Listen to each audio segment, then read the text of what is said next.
Welcome to Opportunities for Ohioans with Disabilities presentation of Becoming an OOD Provider. My name is Ginger Scaife with the Provider and Contract Management Unit. In this presentation, you will also be hearing from Stacy Evans, Ronna Woods, Jennifer Cosgrove, and Sarah Trout. As we begin, you may be wondering, what are the benefits of providers working with Opportunities for Ohioans with Disabilities? Let's go over these now. The first is collaborative partnerships.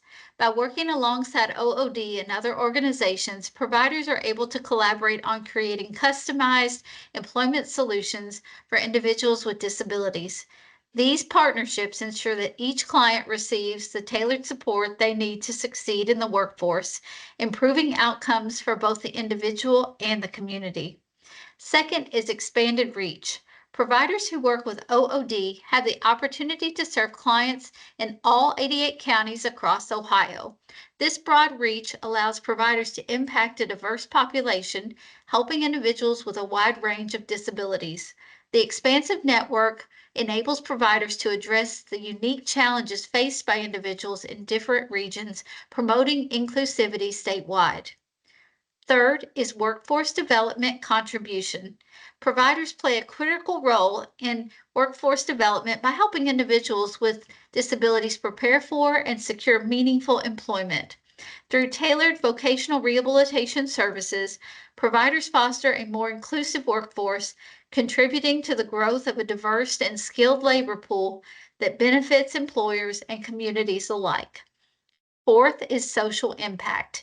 By addressing employment barriers, providers significantly enhance the quality of life and independence of individuals with disabilities. This support not only helps individuals gain economic self-sufficiency, but also promotes their social integration and personal empowerment, resulting in a broader positive impact on society as a whole. And finally, access to funding. Providers benefit from financial support provided by OOD to deliver high-quality vocational rehabilitation services. This funding allows providers to enhance their program offerings, ensuring that they can deliver effective and impactful services while expanding their capacity to support more individuals with disabilities in achieving sustainable employment outcomes. These are some highlights of how a partnership with OOD enriches providers' ability to make a difference while benefiting from vital support and resources. Let's now talk about some topics we'll cover during this training. What is the purpose of today's meeting? Today's purpose of the training is to go over the steps of becoming an OOD provider, talk about OOD's mission and guiding principles, the keys to becoming a successful provider. We're going to touch on who works with the individuals that OOD serves. We'll talk about the vocational rehabilitation or VR types of services, the services and standards guide, the VR provider manual, provider responsibilities and support, provider management program, also known as the PMP. We'll discuss how to register on the statewide system called Ohio Pays, new provider orientation, and finally, we'll review this information along with how to contact us. So what are the steps to becoming an OOD provider? Well, the first step is what you're doing right now. You're watching this Becoming an OOD Provider video, and you'll also need to watch the Safe and Sound Preventing, Addressing, and Reporting Significant Incidents video.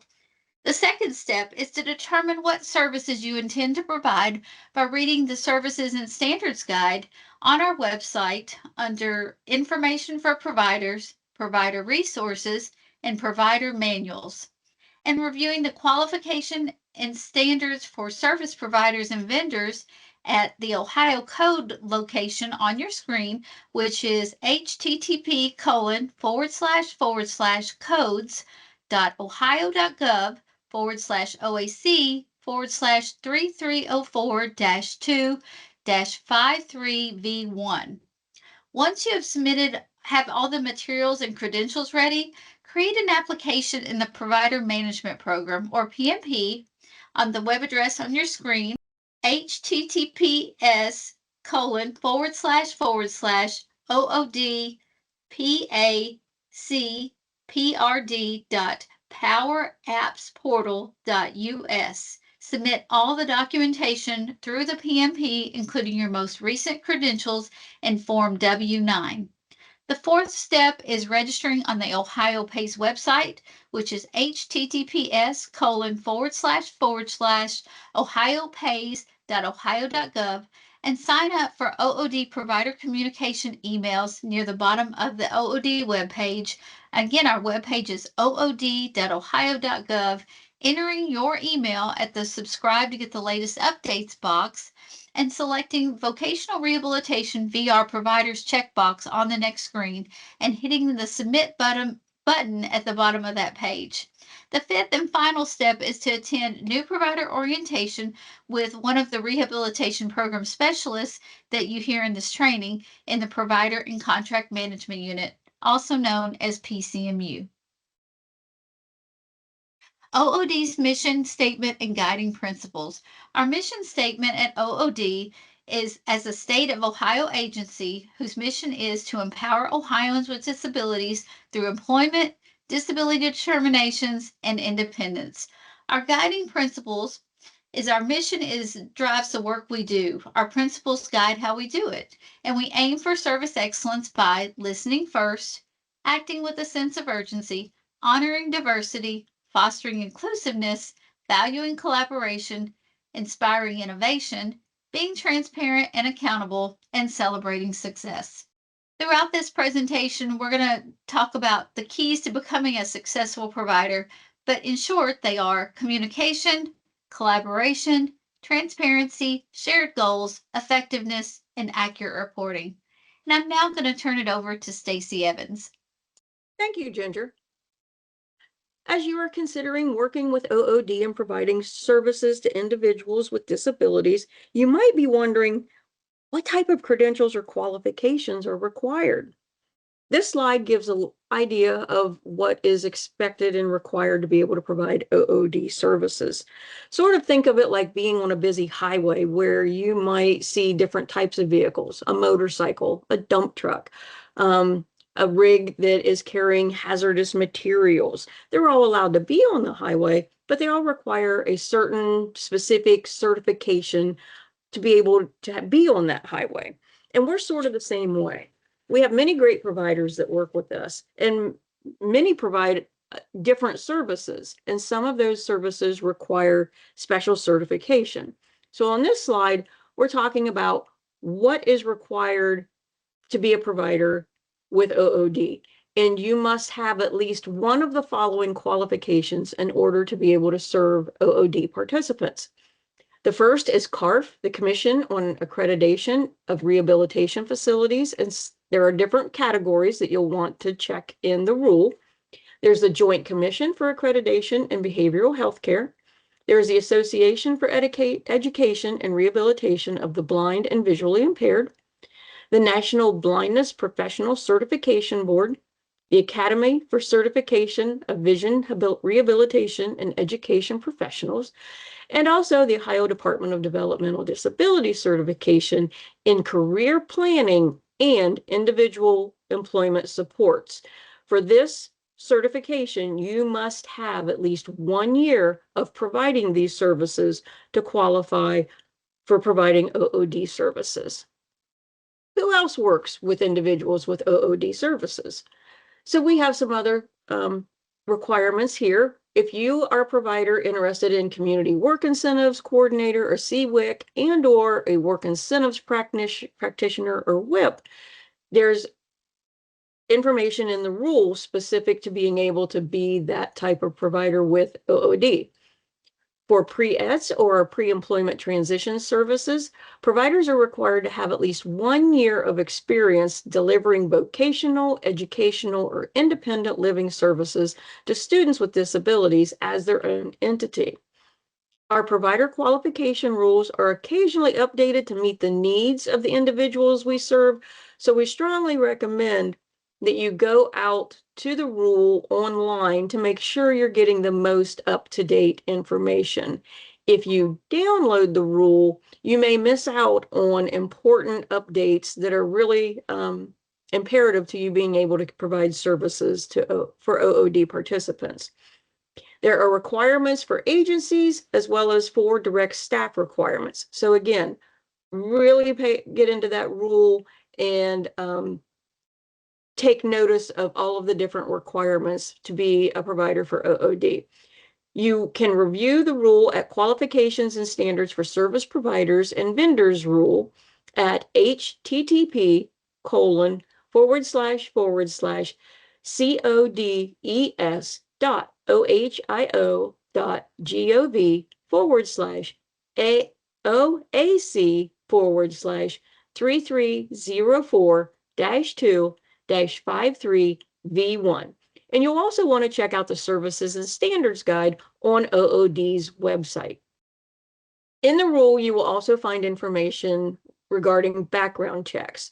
So we just want to make sure that provider applicants understand you are required to submit background checks for all initial owners, management, and all provider staff as part of your PMP application. PMP is the Provider and Management Program. You'll want to have these documents ready and submit in the PMP when applying to become an OOD provider. More details about background checks can be found at https://rule-3304-2-53. Another thing that providers will want to understand is that you will be occasionally audited to ensure quality services are being provided by our Monitoring and Compliance Unit, otherwise known as MCU. These audits are important to make sure that invoices are correct, that billing is done properly, and that service dollars are being spent in a responsible way to ensure participants are getting what they need to reach their employment goals. Some considerations for you being a provider applicant as you're looking through the Services and Standards Guide and seeing the different services that are available to you and knowing what your certification falls under. You might want to reach out to the local OOD office to understand what the need is for services in the area you plan to apply for services. Perhaps they could benefit from some additional pre-employment transition providers. Some areas might need some more provider availability to be able to do the CWIC or the work incentives plan. But your local office would have the best idea of what services are most needed in the area you want to provide services in. We also want you to be aware as a provider applicant that OOD is not a funding source for programs or initiatives. OOD authorizes for individualized services to participants based on what their individual needs are. Also, OOD cannot guarantee referrals for any providers. All services must be vocational services that lead to helping a participant find employment. We do not authorize for social activities, events, etc. All services that we authorize for should help a participant in preparing for, finding, and/or maintaining employment. Some further considerations for provider applicants are remote services. Providers need to have a physical presence in Ohio to serve individuals. Some participants may not do well virtually, and they prefer to work in person. So we do require that all providers are able to meet with participants in person if it's requested or it's in the best interest of the participant to receive and have their needs met.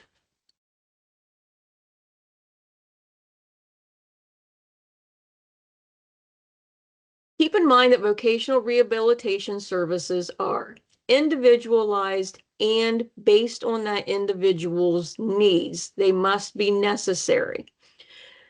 Also, the counselor and the individual have conversations and discuss what is a service that is necessary and would benefit the participant. Vocational rehabilitation services are also included on an individualized plan for employment, otherwise known as IPE.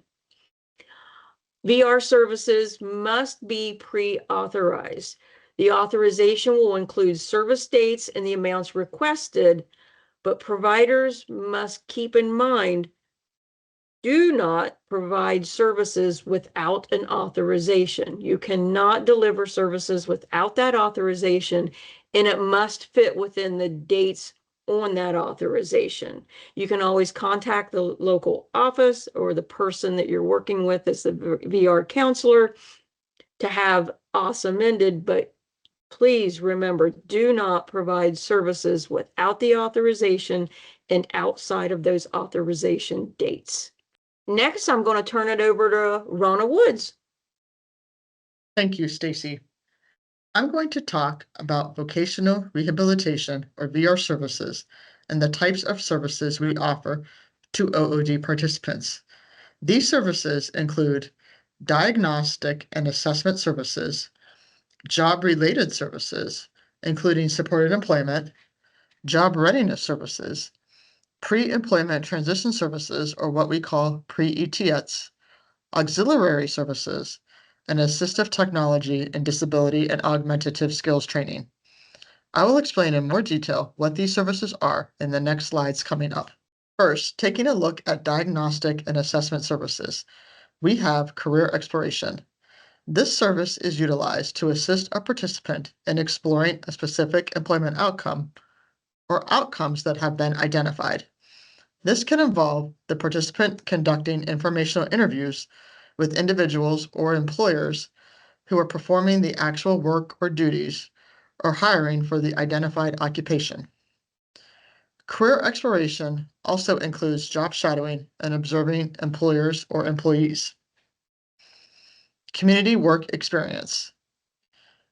Community work experience, or CWE assessment, is utilized to assess a participant and provide information on a participant's aptitudes, abilities, behaviors, accommodation needs, and preferences to determine if a specific employment opportunity would be an appropriate match, as well as what supports a person may need in the workplace. This service can be offered as a half day, 4-hour shift or less, or a full day, over 4 hours. CWE assessment work sites shall occur in an integrated setting in the community, except for in limited circumstances when OOD staff or OOD contract staff determines that the participant's needs cannot be met in an integrated employment setting, and community work experiences provided in a non-integrated work setting shall be transitioned to a competitive integrated work setting as soon as possible based on the readiness of the participant. Please refer to the Services and Standards Guide for more information regarding the requirements for CWE assessment services. Vocational evaluation. Vocational evaluations are utilized to identify and evaluate a participant's current and projected vocational functioning. This service includes interest testing, aptitude testing, academic functioning testing. Providers shall use the most current industry recognized version of test batteries that are supported by publishers and accepted by the appropriate professional community. And OOD staff and OOD contract staff may request specific test batteries to be included in the vocational evaluation. An example of this would be if the vocational rehabilitation counselor requested RAT or WRAT testing to see current academic scores in reading and math. Work incentives planning.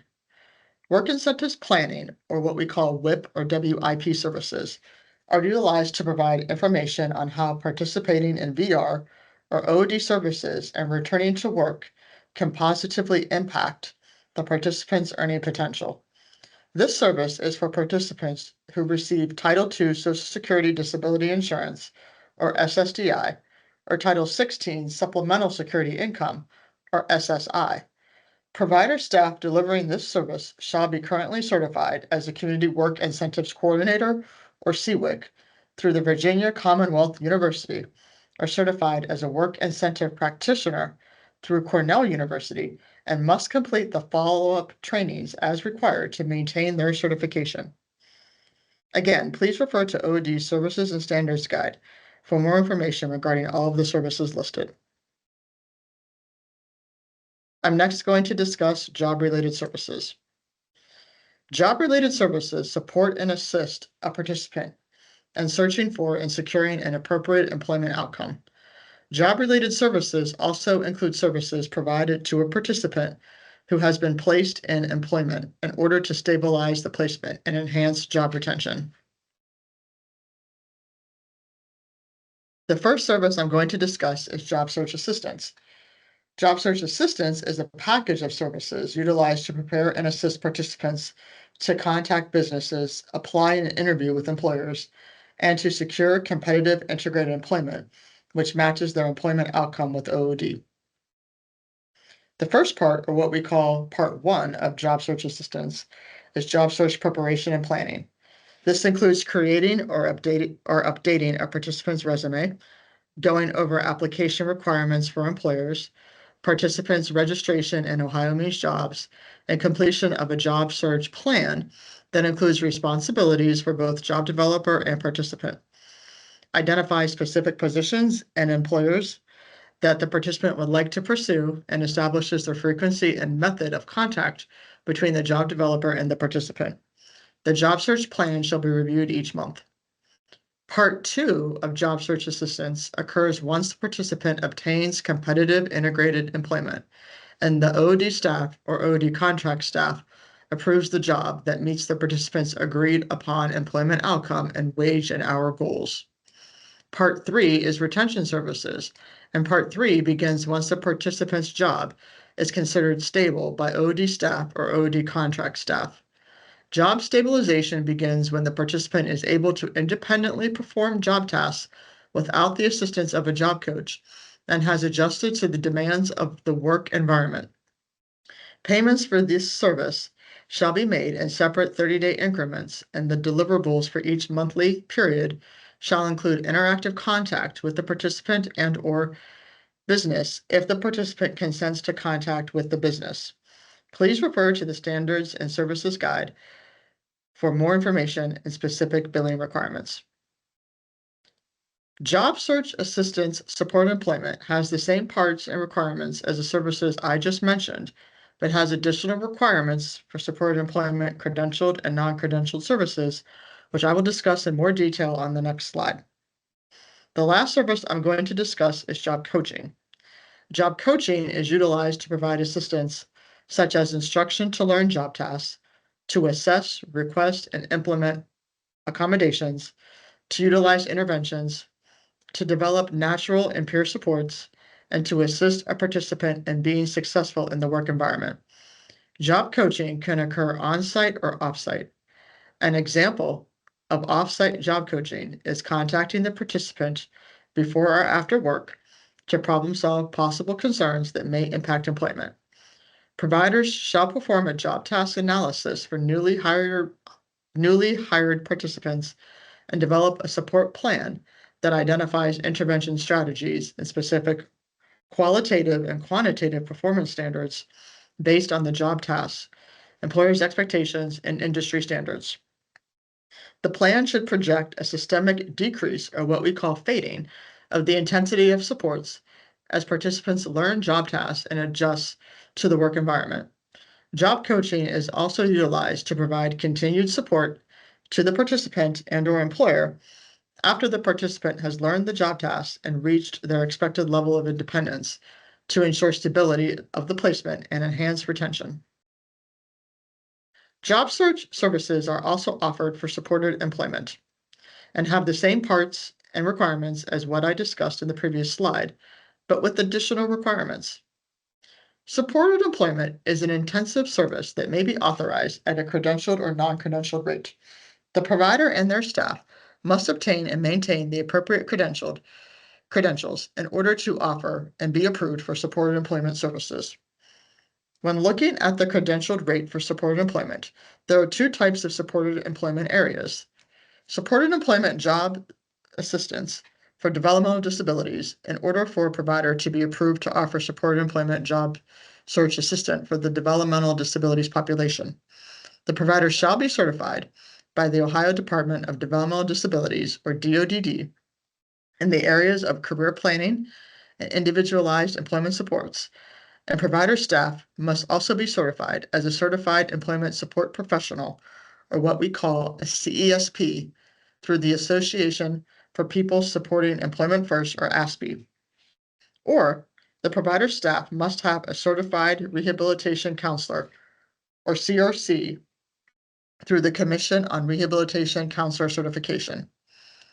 Please remember OD individuals must be county board eligible in order to receive supported employment DD services. The second type of supported employment at the credentialed rate is individualized placement supports, or what we refer to as the IPS model of supported employment.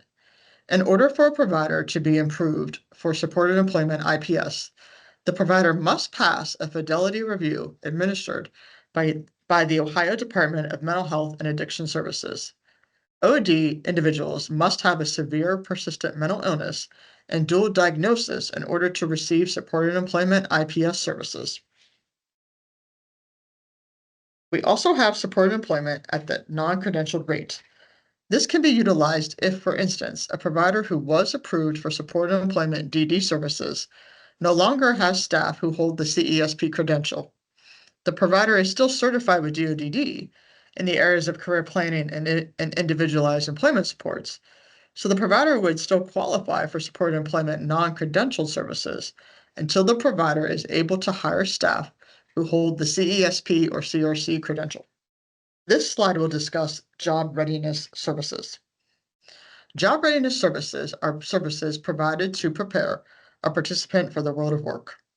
Examples include appropriate work behaviors, getting to work on time, appropriate dress and grooming, and increasing productivity.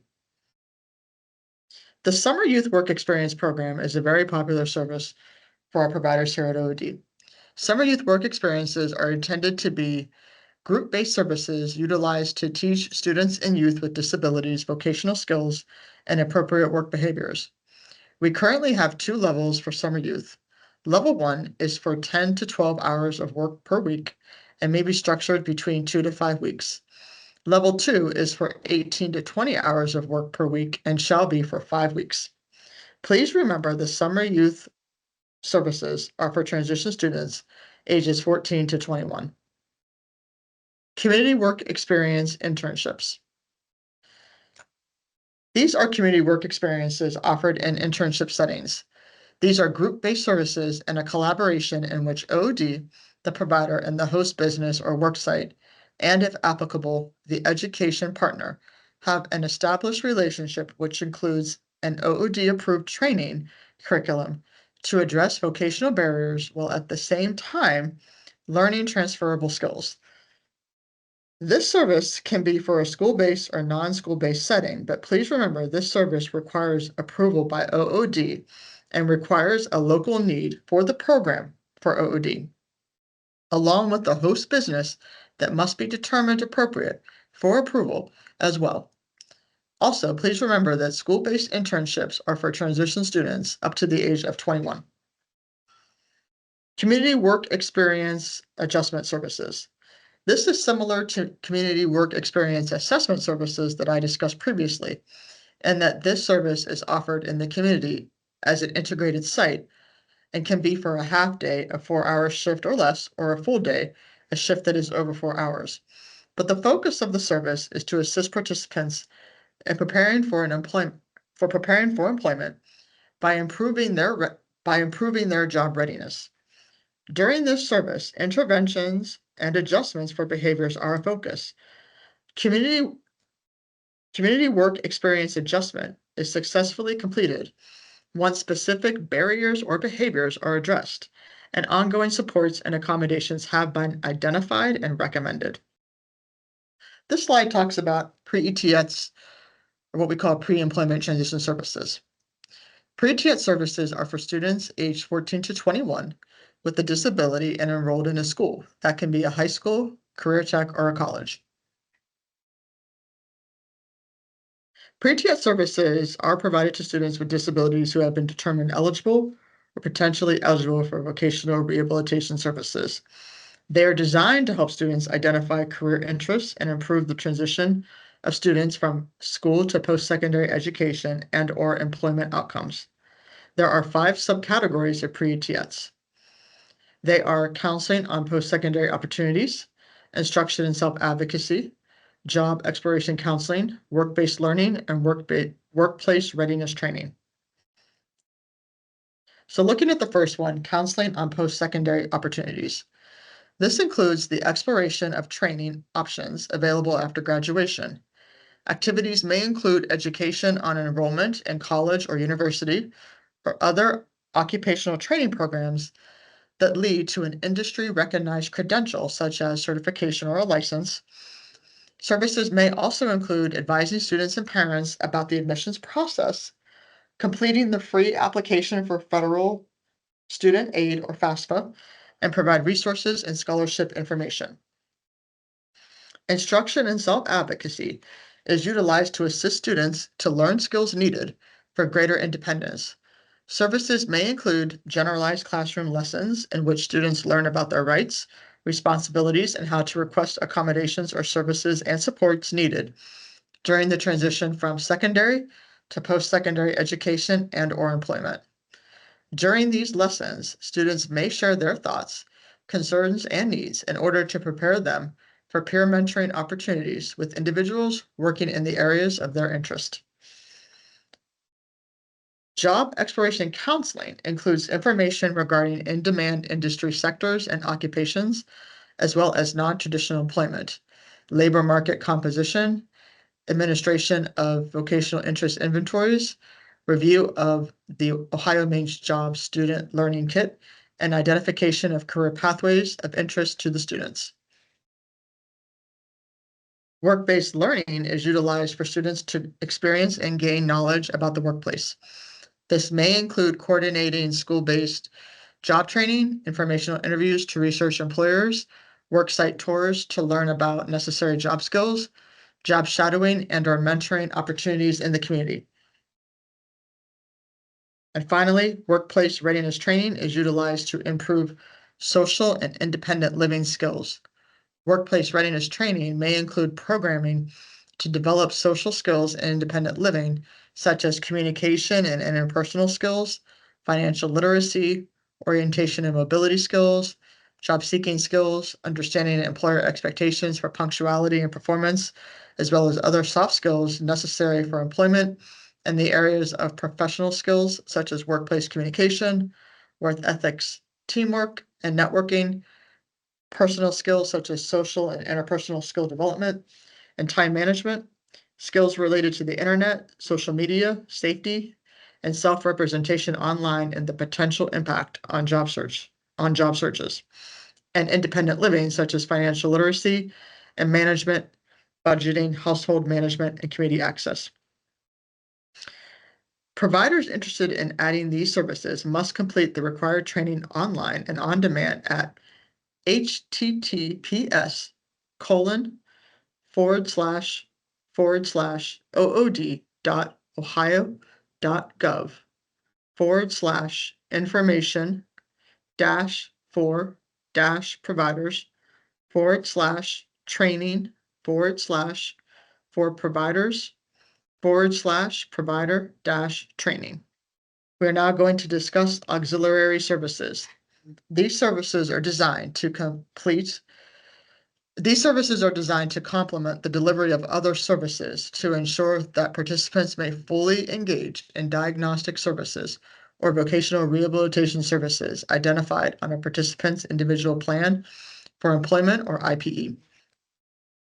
So first, taking a look at bridge support services. Bridge support services are intended to enhance participant engagement and to focus directly on employment supports through short-term supports to through short-term support to overcome significant barriers to employment. These services are not intended as ongoing services or to mimic, duplicate, or supplant case management services that may be available from other sources, such as mental health agencies or local county board of developmental disability services. There are 4 subcategory types of bridge support services offered. Bridge support services identification, ID, obtainment, or replacement. This refers to obtaining or replacing an Ohio driver's license or state ID. Bridge support services work clothing assistance. This service is for helping a participant choose and purchase appropriate interview, training, or work clothing needed for work or for an apprenticeship program. Bridge support services community connections. This service is for connecting participants with resources in the community to address significant barriers. Examples include accessing childcare and addressing homelessness. Bridge support services training support.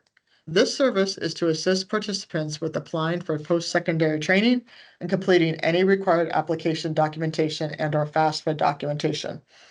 This service may also be used to research academic post-secondary programs, complete college entrance applications, assist with college visits, and visit student disability service offices, etc. When other assistance, such as the school guidance counselor, parent, or admissions office, is not available or feasible. Next, I'm going to talk about intake services. An intake is the initial provider and participant meeting on providing vocational rehabilitation services.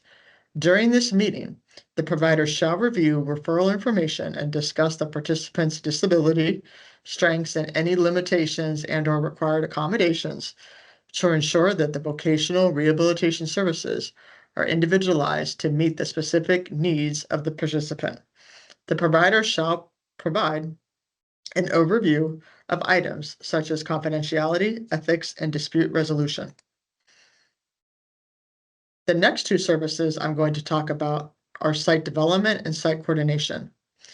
These services are tied to community work experience assessment and adjustment services I spoke about in the previous slides. Site development services are utilized to secure a potential employment setting that may be used to help either assess or address a participant's vocational barriers.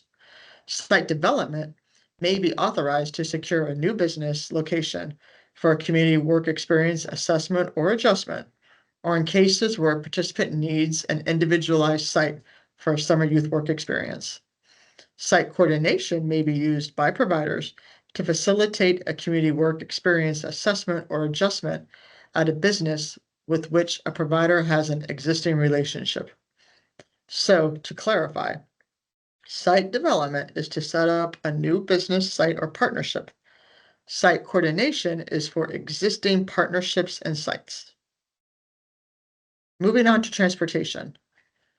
Transportation services are utilized when providers transport participants to and from appointments or work sites for the following services: community work experience, assessment or adjustment, job coaching, summer youth work experience, summer youth job exploration counseling, and for other services not included within the VR fee schedule, such as transportation to a psychological evaluation or to a medical appointment to determine eligibility for OOD.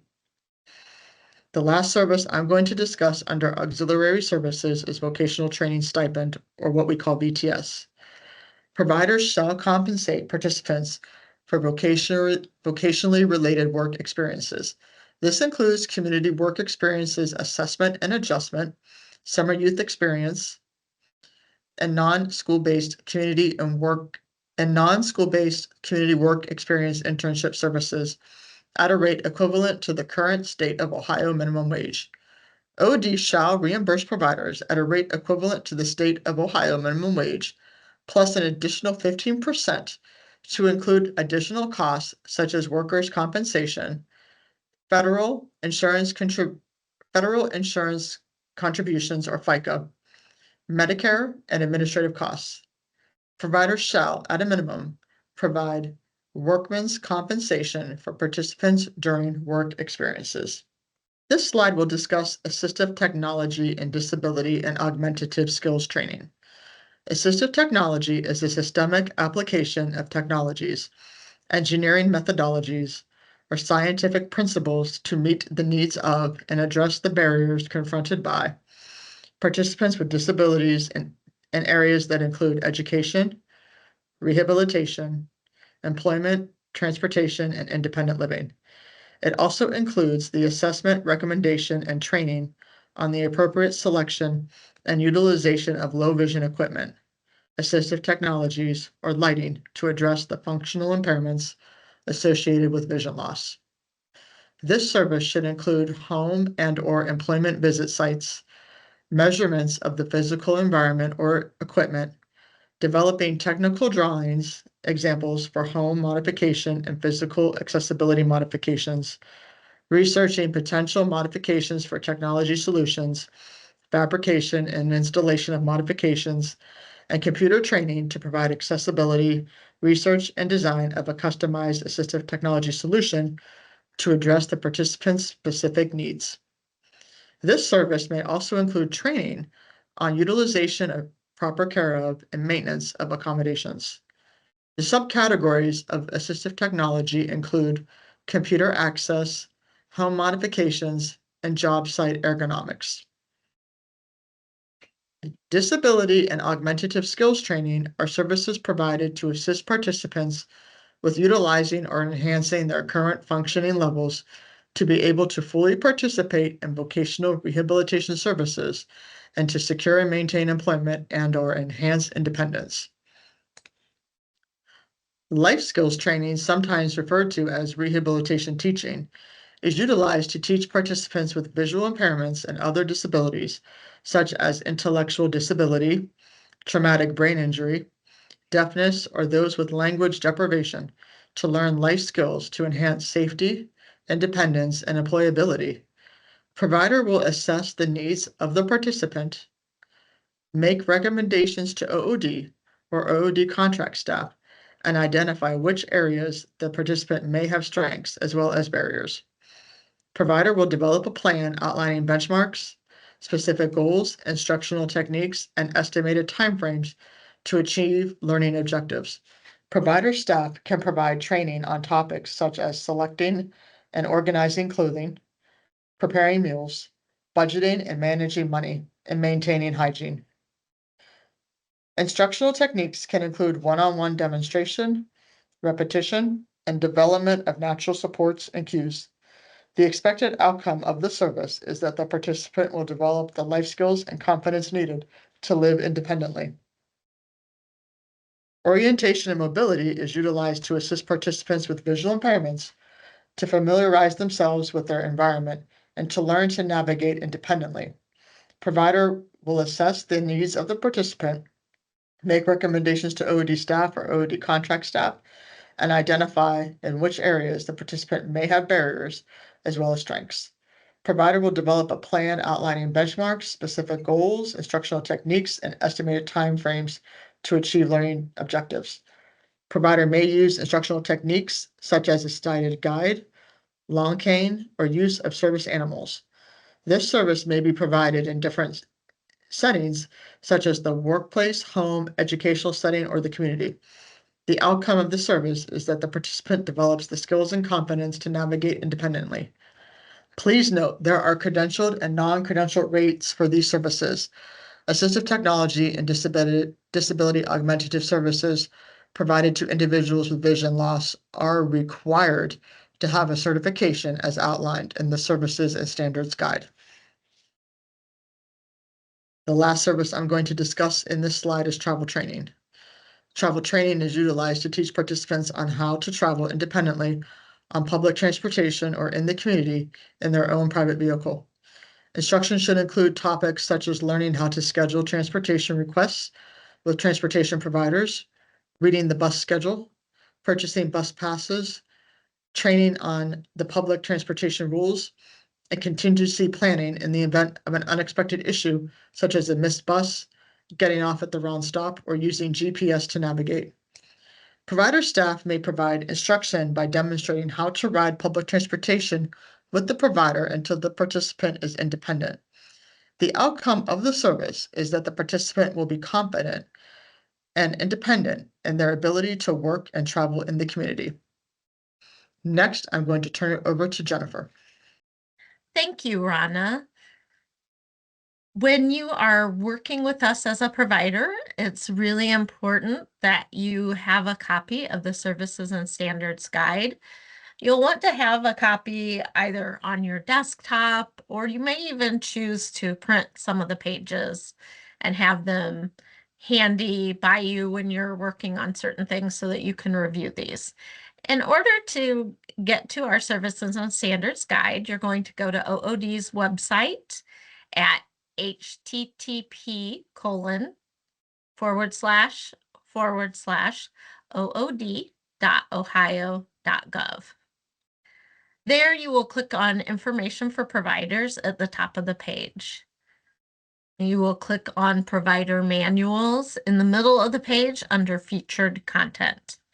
Or you can also go directly to our Services and Standards Guide at https://ood.ohio.gov/information-for-provider-resources/provider-manual-new. The technical guidance on the Services and Standards Guide includes a lot of information that you're going to find is very helpful for you as you begin to work with us. Providers should carefully review each service that they plan to offer in order to understand the requirements for billing. So that would be under the VR fee schedule. There's information about each of the different services, technical guidance about which components are necessary when you're billing to be considered that you have completed that service.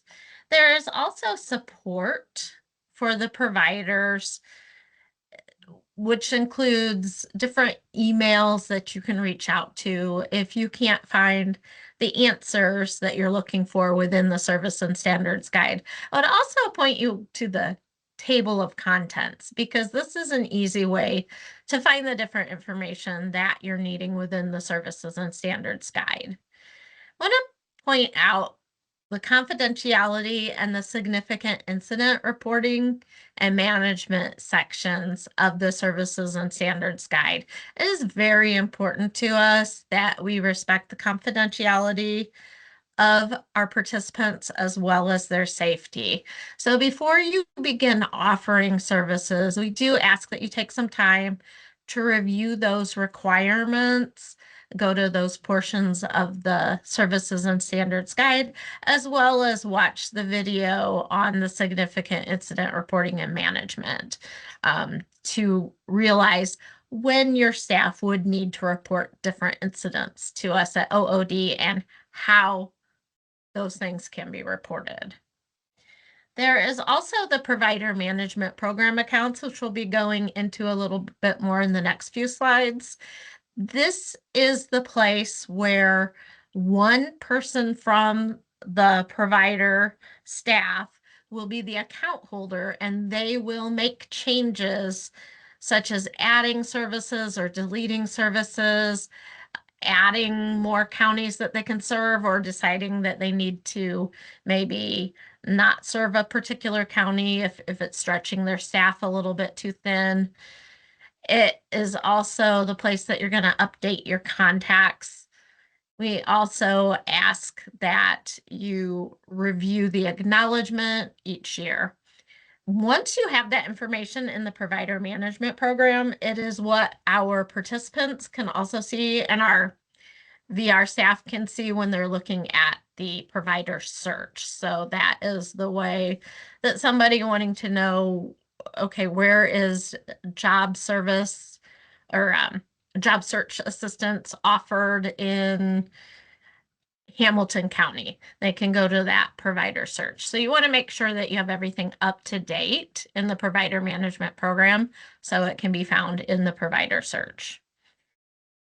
The Services and Standards Guide also has a lot of information about our fiscal requirements. It also talks about remote services and customer service. Again, these are important to understand so that we can make sure that we are giving the best services to our participants. The providers have certain responsibilities that they need to uphold, and there's also support that they can receive from OOD to help them in their partnership with us to best serve our participants. So again, we want you to review that Services and Standards Guide for information on confidentiality and incident reporting. We want you to keep it nearby and use it as a reference because even our more experienced providers keep going back to that to review things. And of course, we do update it every few years. So when we get the newer, this is very new right now, but in a few years when we are updating it, you'll always want to keep going back to it. The significant incident report form is required to be completed for major unusual incidents. We will talk about that a little bit more, but you again want to make sure that you and all of your staff that will be working with our participants have an understanding of what is a significant incident and when is it needed, when do these things need to be reported, how do they need to be reported. All of those guidelines can be found in our Services and Standards Guide. Please note that OOD will review services and fiscal integrity of our providers. We will also be available to provide technical guidance. We offer periodic training, some of which are required. And then our providers also will meet, our larger providers that do the most business with us do meet 4 times a year, and some of the providers that don't do as much business with us, maybe they're just getting started or they're focused on a small population, they would do 2 meetings a year, but many of our larger providers do meet quarterly. And of course, you can also meet more often as needed. You will have a VR supervisor liaison that you can be in contact with when you're needing more assistance, and especially when you're just becoming a provider, you might want to have meetings a little more frequently as you're working through how to provide our services and any questions that you might have. As I mentioned earlier, there will be one staff member from your provider who will be the account holder for the Provider Management Program, or our PMP. In order to get there, you would start at http://OOD.ohio.gov. You're going to click on the Information for Providers link at the top of the page. You do need to have an OHID account in order to work on the PMP, to be the account holder there. So if you do not already have one, you will need to obtain one. Be sure to write down your username and password once you've created them. You will complete each screen entirely. Be sure to click Submit when you're completing your application. A user guide is listed on the PMP webpage to assist you with your application. If you have additional questions, feel free to email us at pcmu@ood.ohio.gov for assistance. And now I will turn it over to Sarah Trout. Thank you, Jennifer. Your next step will be to register on Ohio Pays, and you will do that at the following website. You go to https://ohiopays.ohio.gov/. After you've signed up on Ohio Pays, you will also want to sign up to get OOD provider communication emails. And you can do that by going to the OOD webpage at ood.ohio.gov.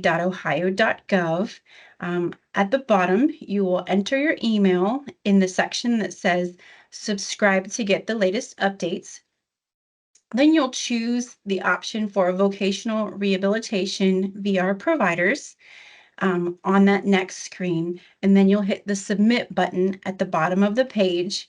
You will then begin receiving messages that are specifically for OOD providers. All right, and then your next step will be to attend new provider orientation. So the Provider and Contract Management Unit, or PCMU, representative will be in communication with you throughout the application process once you submit your application in the PMP. After you receive preliminary approval from the PCMU representative, you'll be scheduled to attend a new provider orientation. This orientation will help you get started as a provider, and it's going to cover in more detail the VR process. We'll go over fiscal and billing cycles, report completion process, and working with the local office. And after you have completed that new provider orientation, you will then be added as an approved provider to the OOD Provider Search webpage, and the local office will be notified of your status.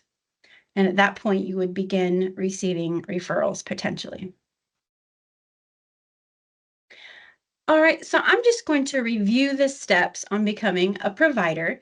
They were all listed in detail in this training, but the first one is completing this OOD provider video training along with watching the Safe and Sound video. The second step would be to determine what services you intend to provide by reading through that services and standards guide. And again, we listed that web page, https://ohio.gov/provider-resources/provider-manual-new. You'll review the provider qualifications and necessary credentials by going over the Ohio Administrative Code specific to our providers, and that can be found at http://codes.ohio.gov/OAC/3304-2-53V1. Once you have all your materials and credentials ready, you're going to create an application in the Provider Management Program, or PMP. And again, that webpage is https://OODPACPRD.powerappsportals.us/. You will submit all documentation through the PMP, including your most recent credentials and your Form W-9. You will also upload background checks and any other necessary information. And then step number 4 is to register on Ohio Pays. And again, that website is https://ohiopays.ohio.gov/. And you're going to go ahead and sign up for those OOD provider communication emails at the bottom of the OOD webpage, ood.ohio.gov. Enter your email into the subscribe to get the latest updates section, then select the Vocational Rehabilitation VR Providers checkbox on the next screen, and then hit submit. And then finally, you will attend a new provider orientation. that will be facilitated by a rehabilitation program specialist from the Provider and Contract Management Unit. Okay, and so if you have any questions, please contact the Provider and Contract Management Unit via email, and our email is pcmu@ood.ohio.gov. And one of the rehabilitation program specialists from your area will respond to you throughout this process. You can also visit ood.ohio.gov for more information and provider resources. We have multiple web pages with tons of great information that you can access. And then we just want to say thank you for listening to this training, and we look forward to working with you in the future.